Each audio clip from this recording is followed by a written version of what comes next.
Kaixo, Aiora naiz, Arianariko sortzailea, Mankomunitateko Joskintza ikastaroetako tailerista, eta gaur irakatsiko dizuet, bai praka baten, alkandora baten, ogona baten bajoa josten.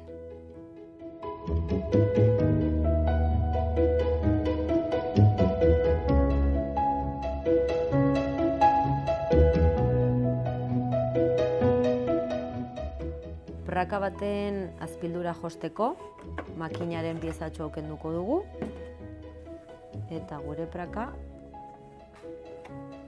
hemen sartuko dugu.